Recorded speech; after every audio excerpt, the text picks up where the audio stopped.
ప్రస్తుతం మనతో పాటు వెస్ట్ నియోజకవర్గాన్ని ది బెస్ట్ నియోజకవర్గంగా చేస్తా అని చెప్పి మాట మీద నిలబడ్డ ఎమ్మెల్యే సుజనా చౌదరి ఉన్నారు. ఆయనతో మాట్లాడుతూ సార్, కూటమి ఎమ్మెల్యేస్లో నంబర్ 1 ర్యాంకింగ్ వచ్చింది, ఎలా సాధ్యమైంది మీకు?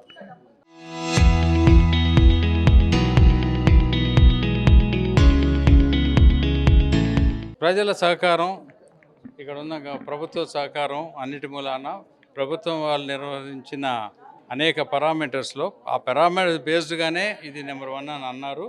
డెఫినెట్గా మిగిలిన కాన్స్టిట్యూన్సీస్ కూడా అతి త్వరగా ఈ స్టేజ్కి వస్తాయని నా నమ్మకం. చంద్రబాబు నాయుడు గారు ఎప్పుడూ కూడా కాంపిటీషన్ పెడితే బాగా ఇంప్రూవ్ అవుతుందని నమ్ముతారు ఆయన. కాబట్టి మా నియోజకవర్గంలో వీలైనంత వరకు అందుబాటులో ఉండి అన్ని పనులు చేసి పెడుతున్నాం ప్రజలకి. ఇంకా చేయవలసింది చాలా ఉంది. ఈ అసెంబ్లీ సమావేశాల్లో మీ పార్టీ తరపు నుంచి ఏ విషయాల మీద చర్చించబోతున్నారు? అంటే జనరల్గా డిఫరెంట్ ప్రాబ్లమ్స్ ఉన్నాయి. ఆ సమస్యలన్నీ కూడా మేము ఈరోజు మీటింగ్ పెట్టుకున్నాం. మేము రేపు ఎల్లుండి అసెంబ్లీలో చర్చిస్తాం.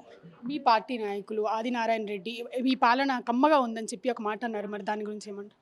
అంటే బాగా ఉందని ఆయన ఉద్దేశం ఉండొచ్చు. కమ్మగా ఉందంటే బాగా ఉందని తప్పే ఉంది అందులో? నాకేం తప్పు కనపడలేదు. అంటే కమ్మ పాలన ఎక్కువ అయిపోయిందని అంటున్నారు. దాన్ని ఆ మాట అనలేదే ఆయన. కమ్మగా బాగా ఉందని అన్నారు. టేస్ట్ బాగా ఉంటే కమ్మగా ఉందని అంటారు. అంతవరకే నాకు తెలుసు. అంటే లడ్డు విషయంలో మీ స్టాండ్ ఏంటి సార్? బీజేపీ స్టాండ్ ఏంటి తిరుపతి లడ్డు విషయంలో కల్తీ గురించి?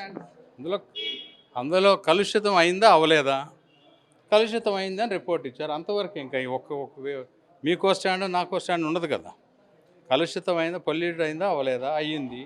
దాని మీద కావాల్సిన చట్టం తన పని అది చేసుకుపోవాలి.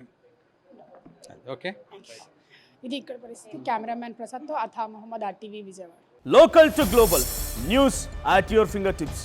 మీ చేతిలో ఒక ఆయుధం. Download Raw TV app. Media legend Ravi Prakash is back.